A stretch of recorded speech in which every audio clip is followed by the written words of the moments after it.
O movimento pentecostal aflorou com intensidade em Los Angeles no ano de 1906 e espalhou-se para diversos locais, entre eles Chicago, onde o pastor da Igreja Batista Gunnar Wingren recebeu o batismo no Espírito Santo. Numa convenção batista, Gunnar Wingren conheceu o jovem Daniel Berg, que também fora batizado. Ambos eram suecos e se tornaram grandes amigos.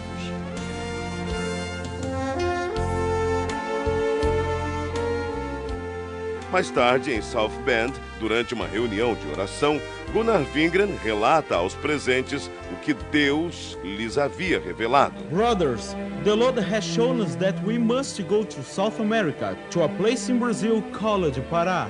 Neste porto, em 19 de novembro de 1910, o pastor Gunnar Wingren e o irmão Daniel Berg desembarcaram em terras brasileiras, como nos conta o presbítero Pedro Silva. Conforme a história dos antepassados, porque eu não assisti, que ainda não era nascido nesta época. Mas meus pais foram os primeiros crentes da Assembleia de Deus no Brasil. E eles conversavam em casa, contavam tudo direitinho. O navio atracou na escadinha no cais do porto. E eles saíram do navio com as suas maletas na mão. E sem destino, porque não conhecia nada e tampouco não conhecia a língua. Saíram em direção da Avenida Presidente Vargas. Ao chegar na Praça da República, sentaram em uns bancos de mármore que tinha lá naquela época, e ali ficaram pensando e orando em espírito para Deus enviá-lo o que eles poderiam fazer. Sem rumo, sem economias, numa terra de um povo completamente desconhecido.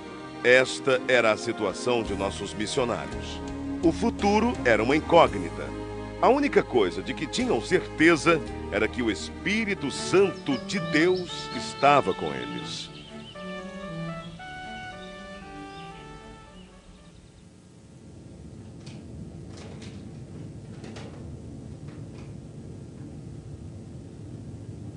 Daniel! Yes, go ahead, speak. The editor of the newspaper is our brother Justice Nelson, a Methodist pastor I knew in North America. Tomorrow, you look for him. He will certainly give us the necessary orientation here in Brazil. Praise the Lord, praise the Lord, Lord. Amen, amen. O pastor metodista Justus Nelson os recebeu muito bem. Disse-lhes a respeito da Igreja Batista de Belém e prometeu levá-los até lá.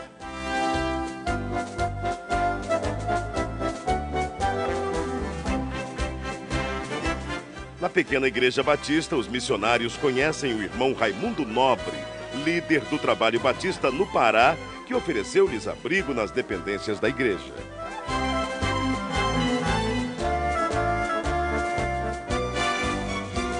Mais tarde, os missionários foram apresentados ao irmão Adriano Nobre, membro da Igreja Metodista e primo de Raimundo Nobre. A convite do irmão Adriano Nobre, Berg e Wingren navegam pelo rio Tajaburu até chegarem ao local chamado Boca do Ipixuna, onde ficava a casa do irmão Adriano. Ali permaneceram por algum tempo, aprendendo a língua e os costumes do país em que passariam um bom tempo de suas vidas.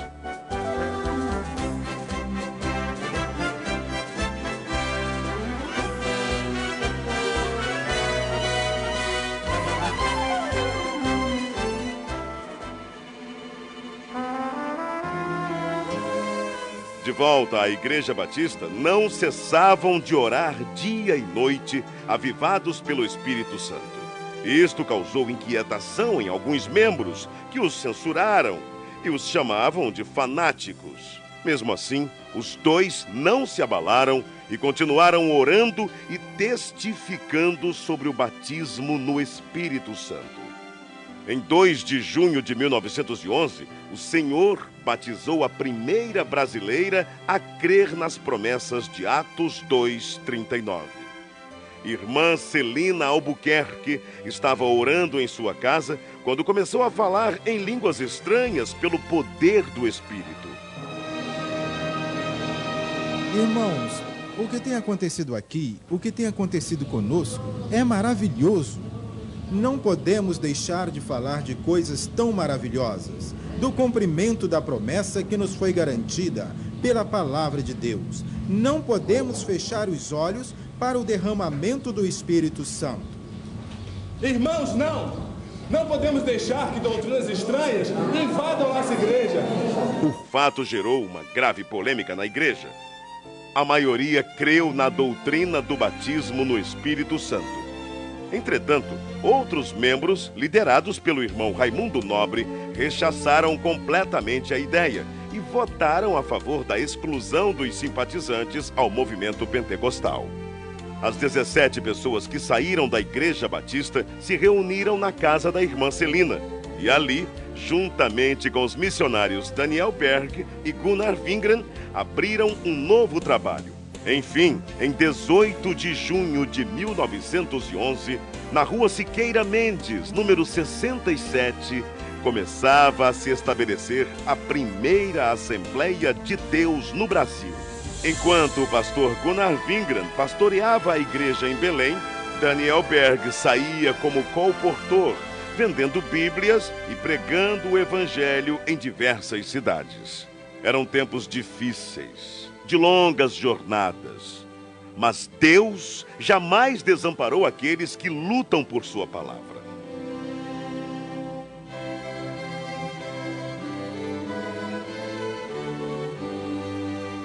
O desafio era muito grande, mas a obra de Deus crescia cada vez mais. Absalão Piano, pastor pentecostal brasileiro, ordenado por Gunnar Wingren em 1913, em Rio Preto, Tajaburu do Norte. Depois dele vieram Crispiano de Melo e Adriano Nobre. Neste mesmo ano, o pastor Gunnar Wingren deu início ao trabalho missionário brasileiro, enviando para Portugal o irmão José Plácido da Costa e família. Em maio de 1913, o trabalho foi estabelecido e os portugueses passaram a conhecer a mensagem pentecostal. Mais tarde, o irmão José Matos se juntou ao trabalho. 1914. Estoura a Primeira Guerra Mundial. Em 25 de outubro deste mesmo ano, chega ao Brasil mais um missionário sueco, Otto Nelson e sua esposa Adina Nelson. No ano seguinte, foi a vez do missionário Samuel Nestran e sua esposa Lena Nestran. Alguns anos mais tarde, em 1917, foi fundado o primeiro jornal pentecostal, A Voz da Verdade.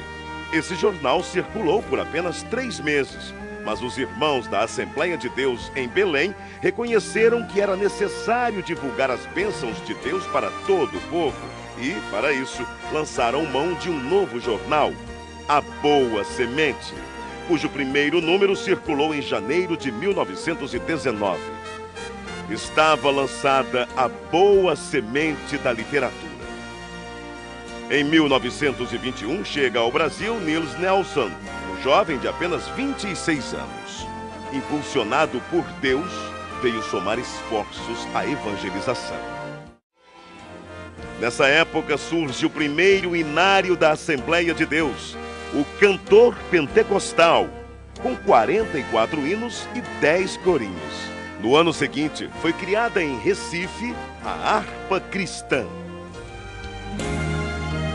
A igreja crescia e já se espalhava por vários pontos do país com o apoio de homens de Deus como Eurico Bergsten, Bruno Skolimowski, Gustavo Nordlund, Joel Carlson, José Menezes, Niels Karstberg, Cícero Canuto de Lima, Paulo Leivas Macalão e Francisco Gonzaga, que, inspirados pelo Espírito Santo, dedicaram suas vidas desbravando os caminhos da fé, abrindo pontos de pregações em diversas regiões do país e contribuindo para que a Igreja de Deus crescesse cada vez mais.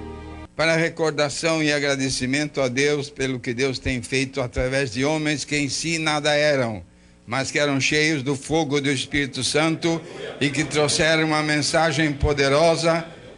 E as portas do inferno não têm podido prevalecer até o dia de hoje. Mas, graças a Deus, esta obra permanecerá maravilhosamente até o dia da vinda do Senhor. Era preciso ampliar o trabalho de evangelização por meio da palavra impressa. Para isso, em 1923, o irmão Samuel Nistran se empenhou em adquirir máquinas para a impressão do jornal Boa Semente, folhetos e livros. Reconhecendo o valor da literatura cristã, o pastor Gunnar Wingren e seus auxiliares resolveram fundar um jornal evangélico na capital federal, o qual denominaram Som Alegre. Em 1930 foi realizado em Natal, Rio Grande do Norte, a primeira Convenção Geral das Assembleias de Deus. Com pesar, a igreja se despediu do pastor José Felinto, recolhido à glória durante a convenção. Na mesma Assembleia foi decidido que os trabalhos do Brasil passariam a ser dirigidos pelos obreiros nacionais, com apoio dos missionários.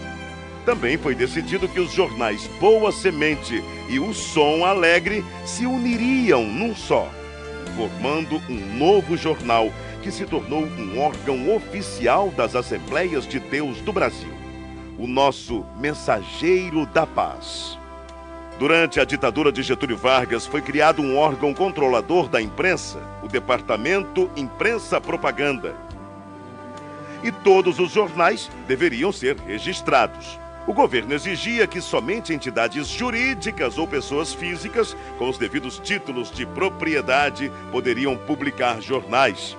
Foi então que, para atender à imposição do governo, foi criada em março de 1940 a Casa Publicadora das Assembleias de Deus. Na verdade, a CPAD era formada pela redação do Mensageiro da Paz e teve vários endereços. Iniciou na Rua Figueira de Melo, número 232, ao lado da igreja. Depois passou para a Praça Marechal Deodoro, número 338, atual Campo de São Cristóvão. Em 1946, a CPAD passou a ser propriedade da Convenção Geral. Nessa época, deu-se início a uma campanha para a aquisição de uma propriedade onde funcionaria a gráfica do Mensageiro da Paz, que até então era editada em gráfica particular. Após vários meses, finalmente era lançada a pedra fundamental, a Rua Olindo de Melo, número 581, atual São Luís Gonzaga, 1951.